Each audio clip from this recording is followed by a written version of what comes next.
நகர அபிவிருத்தி அதிகார சபை இந்த காணி யாருக்கு சொந்தம் என என்னிடம் வினவிய போது எனக்கு தெரிந்த வகையில் கேபிட்டல் மகாராஜா நிறுவனத்துக்கு சொந்தம் என நான் அறிவித்தேன். மகாராஜா நிறுவனத்தினர் வேலி அமைக்கும் நடவடிக்கையை உடனடியாக நிறுத்துமாறு அறிவிக்கும்படி நான் போலீசாருக்கு அறிவித்தேன். தன்னிச்சையாக இந்த நடவடிக்கைகள் முன்னெடுக்க முடியாது. ஏதேனும் சட்ட ரீதியான பிரச்சனைகள் இருப்பின் நீதிமன்றத்துக்கு செல்லலாம் என அறிவித்தேன். මෙම සිද්ධියට අදාළව පරීක්ෂණය අද දින කොටුව පොලිස් ස්ථානයේදී සහකාර පොලිස් අධිකාරිතුමා සහ ස්ථානාධිපතිතුමාගේ ප්‍රධානත්වයෙන් පැවැත්වුණා. එම ක්‍රියාවලියට මහරජා ආයතනයේ නීතිඥවරු සහ එම නිලධාරී මණ්ඩලයේ UDA ආයතනයේ ප්‍රධාන නිලධාරීවරු සහභාගී වුණා.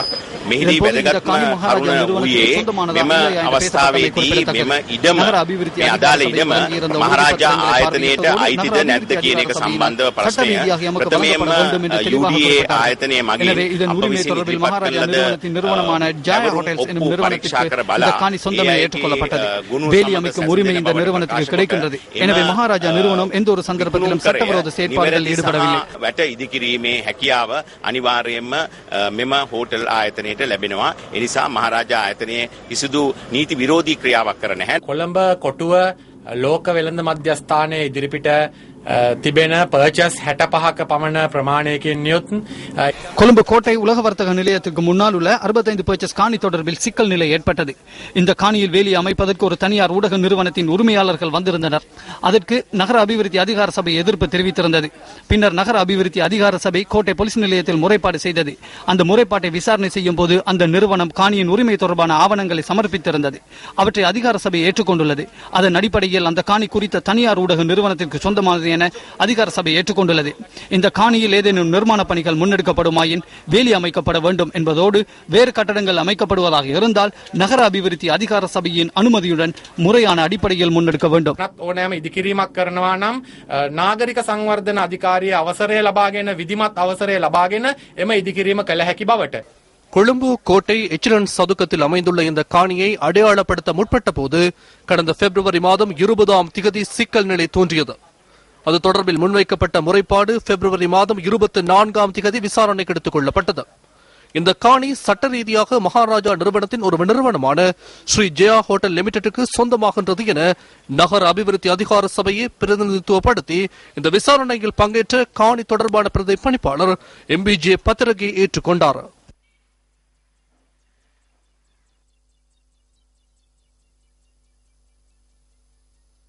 அதன் பின்னர் காணியை அடையாளப்படுத்துவதற்காக தற்காலிக வேலி அமைக்கும் நோக்கில் வேலியின் திட்ட வரைபடத்துடன் மார்ச் மாதம் 18ஆம் தேதி நகர அபிவிருத்தி அதிகார சபையின் காணி தொடர்பான பணிப்பாளருக்கு கடிதம் அனுப்பியிருந்தோம்.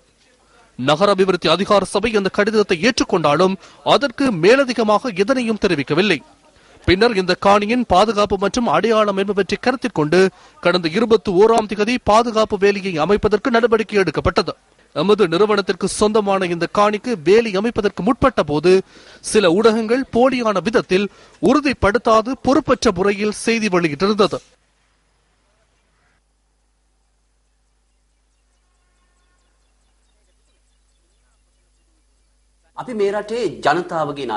இது மக்களின் வேலையமைப்பு. மக்கள் தொடர்பில் எமக்கு பாரிய பொறுப்புகள் காணப்படுகின்றன. நாம் போதைப் பொருள் குறித்து கூறுகின்ற போது ஒரு தொலைக்காட்சி நிறுவனம் குழம்பி போகின்றது. ஒரு புறத்தில் பங்குச்சந்தை வீழ்ச்சி அடைகின்ற போது இன்னும் ஒரு தொலைக்காட்சி நிறுவனம் குழப்பமடைகின்றது. ஊடகம் என்ற வகையில் மக்களை சிக்கலுக்குட்படுத்துகின்ற செய்திகளை வழங்குகின்ற போது அதற்கு ஒத்துழைப்பு வழங்க வேண்டும். அதை விடுத்து எம்மீது சேறு பூசுகின்ற செயற்பாடுகளில் ஈடுபடுவது அர்த்தமற்றது.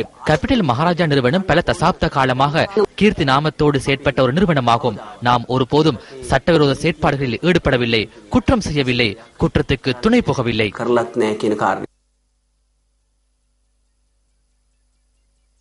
கேபிட்டல் மகாராஜா நிறுவனத்தின் இணை நிறுவனமான ஸ்ரீ ஜெயா ஹோட்டல் லிமிடெட் நிறுவனம் 1988ஆம் ஆண்டிலும் 1989ஆம் ஆண்டிலும் 2 கட்டங்களாக இந்த காணியை சட்ட ரீதியாக பெற்றுக் கொண்டது.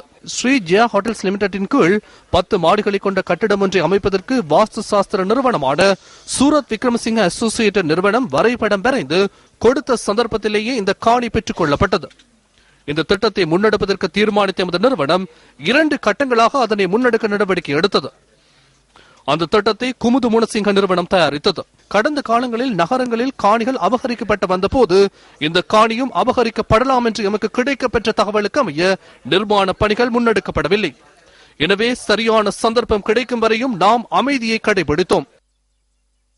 அந்த அமைதியை அறிந்து கொள்ளாத நகர அபிவிருத்தி அதிகார சபையின் சில அதிகாரிகள் காணியின் உரிமை தொடர்பில் பொறுப்பற்ற விதத்தில் கருத்துக்களை தெரிவித்ததோடு வேறு நிறுவனங்களோடு கொடுக்கல் வாங்கல் இடம்பெற்றுள்ளதா எனும் சந்தேகமும் நிலவுகின்றது.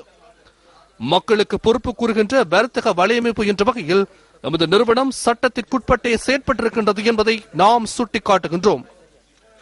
ஆனாலும் பொறுப்புள்ள ஊடகம் ஒன்று பொய்யான விதத்தில் பக்க சார்பான முறையில் தகவல்களை வெளியிட்டிருந்தது. ஆனாலும் சண்டே அப்சர்வர் பத்திரிகையில் வேறு விதமாக செய்தி வெளியிடப்பட்டிருந்தது. பொறுப்பான முறையில் ஊடக நெறிமுறைகளுடன் தகவல்களை வெளியிட்ட சண்டே அப்சர்வர் நிறுவனத்தின் ஆசிரியர் உட்பட செய்தியாளர்களுக்கு எமது நன்றிகளை தெரிவிக்கின்றோம்.